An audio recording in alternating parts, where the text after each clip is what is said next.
Breaking news, breaking news. A major house fire in Carpentersville, Illinois.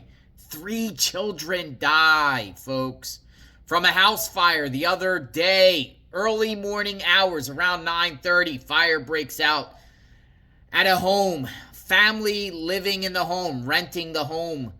And authorities tried to save the children, but unfortunately, they died. 2 were found at the scene. 1 was brought out of the home while the smoke and flames were going on, but that child later died at the hospital. Let me give you some information about this terrible tragedy here.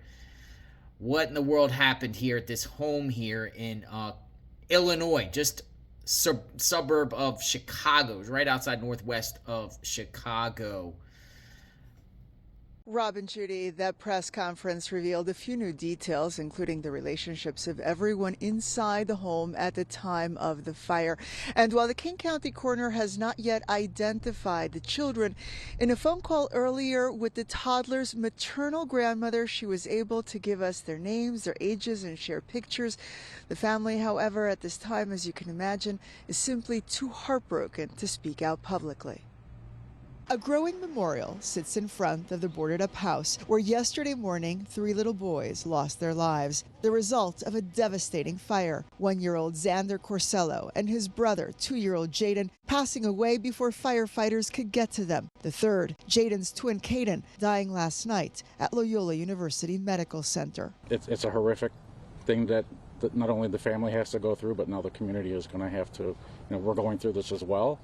And first responders, to have to deal with this, it's going to take some time to process, and, we're all going to have to heal. Determining the cause of the fire, which according to officials began in the basement where the boys had their bedroom, will take some time. Police, fire, and the Arson Task Force is working together to try to piece together what happened that morning. We understand that the fire started on the lower level of the structure, but it's undetermined, and it's going to take some additional investigation.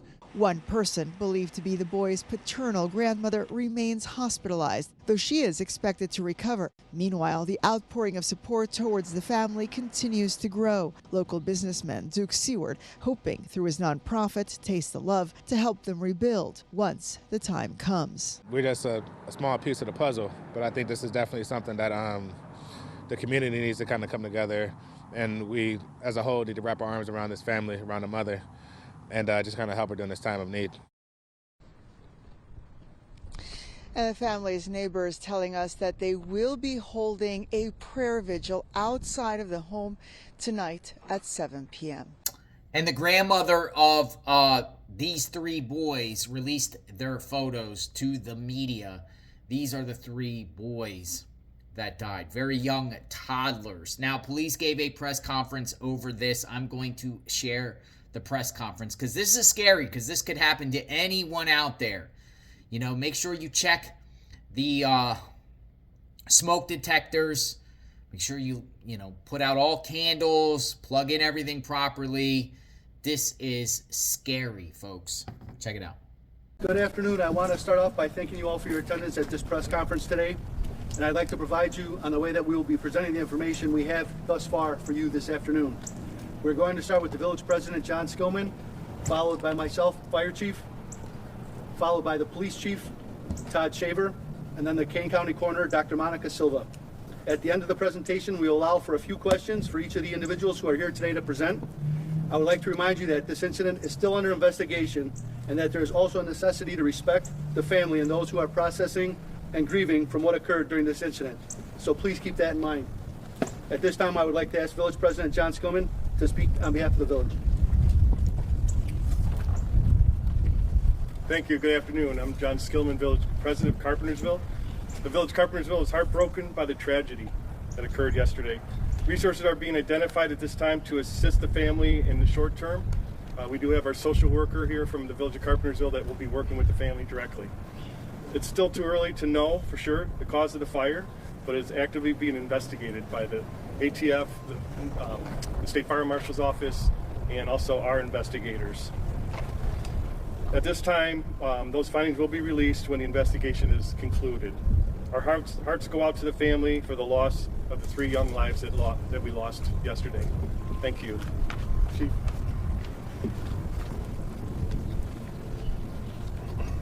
Yesterday morning at 9:43 a.m., the fire department responded to the report of a structure fire at 1726 Kingston Circle.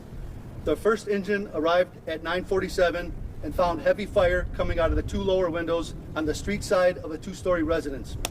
Companies immediately deployed hose lines to extinguish the fire as family members were exiting the structure with symptoms of smoke inhalation. The family members were able to report that there were still victims inside the home. Crews then redirected their aggressive search efforts to the structure and were able to find and remove one of the three victims. A young child was removed and quickly taken to the ambulance where paramedics began resuscitative efforts.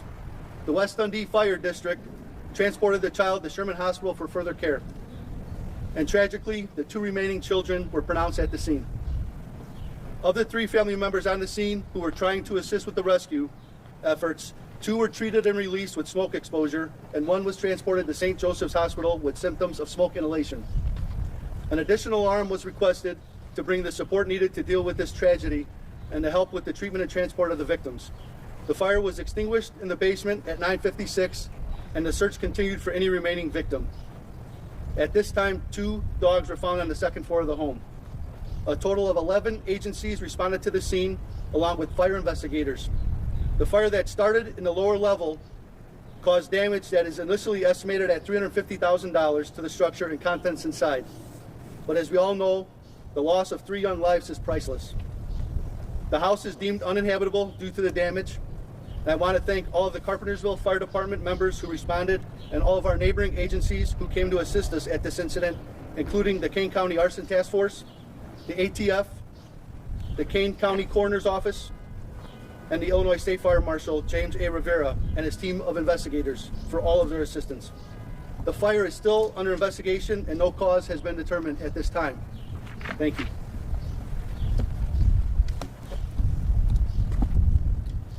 Good afternoon. My name's Todd Shaver, Chief of Police with the Carpentersville Police Department. On March 30th, emergency responders were dispatched to a house fire at 1726 Kingston Circle, where we found 2 deceased children in the basement. Unfortunately, a third infant died later that evening.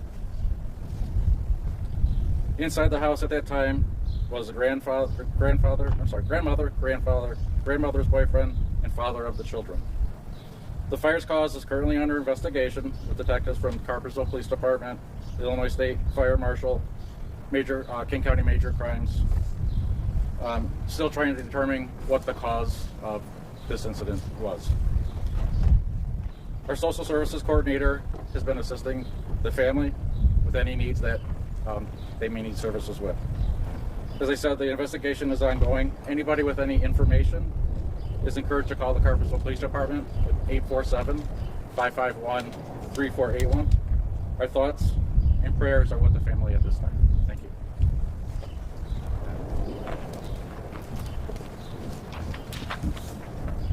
Good afternoon. My name is Monica Silva and I am the Kane County Coroner. On March 30th, 2025 at 11:30 a.m., the Kane County Coroner's Office was notified of 2 child deaths reportedly stemming from a structure fire in Carpentersville, Illinois. I, as well as my deputy coroners, responded to the scene. The Coroner's Office is currently conducting an independent investigation into the causes and manners of death of the children. Autopsies were performed today, March 31st, 2025. We are conducting further tests and toxicology, which will take a minimum of several weeks to yield results. We are working closely with Carpentersville Fire Department and affiliated local and state agencies to gather all relevant facts. We recognize this tragedy profoundly impacts our community. However, we are unable to relay further details at this time as our investigations are ongoing. Thank you. Monica, before you move away, are you releasing names yet? We don't have a positive ID yet from our office, so no. Chief Benison, I understand that obviously there's a lot going on involved in this investigation, but if you can walk us through what is being looked at, and what all this is going to entail before you reach a determination? Police, fire, and the arson task force is working together to try to piece together what happened that morning. We understand that the fire started on the lower level of the structure, but it's undetermined, and it's going to take some additional investigation to find the initial cause of the fire. How long do we think it's gonna take? It could take a couple of weeks to come up with what had happened. Chief, do you happen to know if there were smoke detectors in the home? The last time that we we have a program in Carpentersville, residential rental checks on rental homes, and the last time we did an inspection, they were working, and that was in 2021. Was this a rental or? It was a rental. Just talk about the impact to your firefighters of responding to something where you know that there's 3 young children involved. Well, as you can imagine, the stress level definitely affects the way that we respond. The crews went from fire attack to a search mission to try to locate the victims in the fire. They had an idea from the family members where they were at, and they initiated the search, but the fire was well advanced upon our arrival, and it was very difficult for the firefighters to get in. So with the transition of the fire attack and the search crews together, they were able to locate the 2 initial victims who unfortunately had expired, and then they removed the 3rd victim, who they started EMS care immediately on. Just like the family, the firefighters are going to be struggling for some time, and we're going to be calling peer support teams in to work with them over this week and the following weeks to come. Once we are able to ensure that everyone is okay, we'll continue to work with the family and make sure that they have the resources that they need to move and process this all. It's a very difficult situation. How are you able to determine that this started in the basement?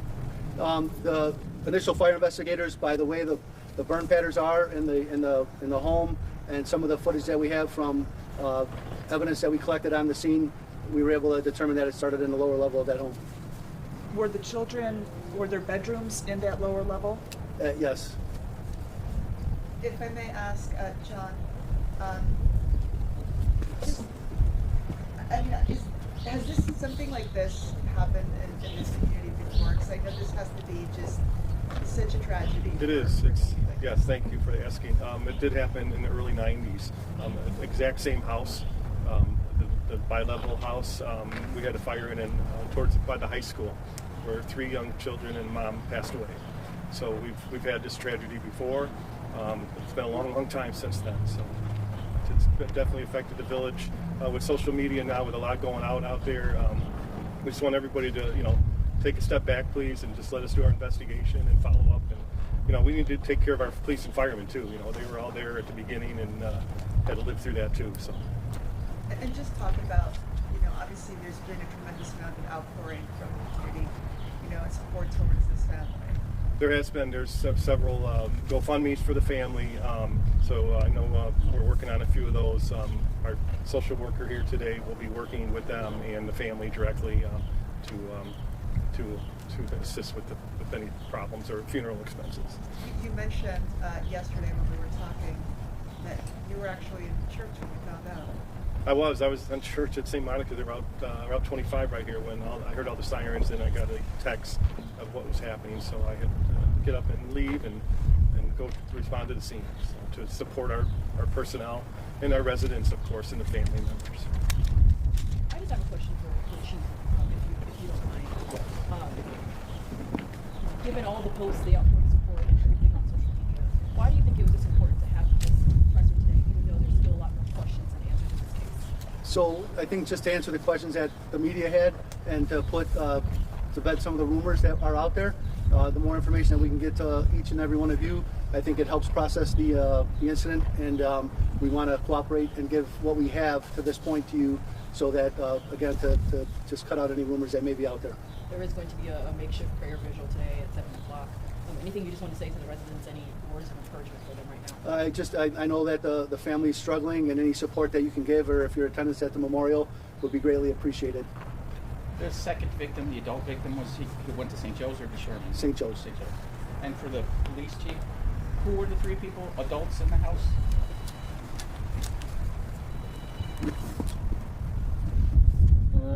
Inside the house at the time of the fire was grandmother's boyfriend, and the father of the children. And But not the mother? grandmother is the woman who's still in the hospital, correct? I'm sorry? The grandmother is the woman that's in the hospital right now. I believe so. Correct.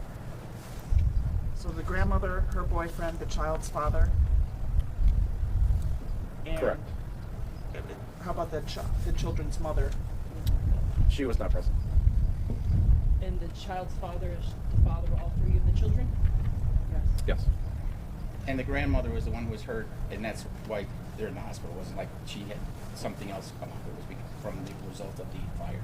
I would imagine so, yes. Anything you would like to add, Chief, just in terms of, the impact to the community of something like this? I know we would see people dropping off flowers and teddy bears and tears, and they didn't even know the family. Right. I mean, you were out at the scene yesterday. You can only imagine the loss of a child, versus 3 children. So there was obviously a great outpouring of people that were at the scene. It's a horrific thing that not only the family has to go through, but now the community is going to have to. We're going through this as well. And first responders, and to have to deal with this, it's going to take some time to process, and we're all going to have to heal, from seeing some stuff like this. Thanks very much, everybody. Thanks for your time.